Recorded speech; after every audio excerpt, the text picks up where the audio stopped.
Le match des éditorialistes, c'est aujourd'hui avec Guillaume Perrault du Figaro. Bonjour. Bonjour. Et Maurice Safran de Marianne, avec Marianne qui fait sa une aujourd'hui sur le scandale des notes de frais des députés. Alors, on commence avec l'image du jour, messieurs.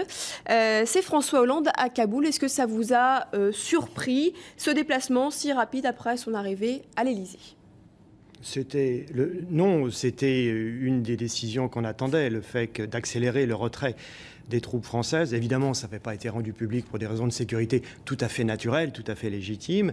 Ce qu'il faut préciser, c'est qu'il n'y a pas un fossé, une rupture totale avec la position de Nicolas Sarkozy, puisque Sarkozy lui-même avait annoncé que fin 2013, il y aurait, et non pas fin 2014, fin 2013, un an avant le calendrier que l'OTAN avait arrêté, il n'y aurait plus de troupes françaises. Finalement, on parle, je ne dis pas qu'on discute sur un symbole, puisqu'il en va de la vie de nos soldats, donc c'est loin d'être un détail, mais on parle quand même d'un différend qui est assez limité, d'autant que Hollande a précisé que fin 2012, il resterait des instructeurs français pour former la relève, comme on dit, c'est-à-dire l'armée afghane.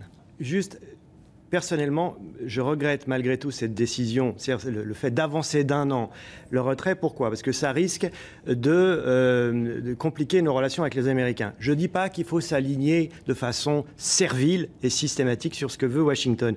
Mais nous aussi, Français, on peut avoir un jour à demander des services aux Américains pour protéger nos ressortissants. C'est arrivé dans le passé. Il y a 35 ans, ça ne dit plus rien aux jeunes, mais il y a eu une opération spectaculaire dans une ville qui s'appelait Kolwezi, au Zaïre à l'époque, au Congo aujourd'hui. Plusieurs milliers d'Européens étaient menacés de mort, des massacres avaient commencé. Les Français n'ont pu intervenir que parce que l'armée américaine avait accepté de prêter des avions long courriers. François Hollande le sait mieux que personne, c'est la grande incertitude. Que va-t-il se passer une fois que les forces armées occidentales auront quitté le pays? Le scénario catastrophe, c'est que le régime en place s'effondre à Kaboul et que les talibans reviennent. Peut-être d'ailleurs même sans combat, peut-être, puisqu'on sait bien que Karzai a des contacts d'ores et déjà avec certains d'entre eux. Et on a en tête, dans les états-majors des armées, le scénario catastrophe de Saïgon, quand les Américains ont quitté le Sud-Vietnam en 1975, en disant on a formé la relève, on a formé l'armée sud-vietnamienne, à vous de prendre votre destin en main face au Nord-Viet Minh,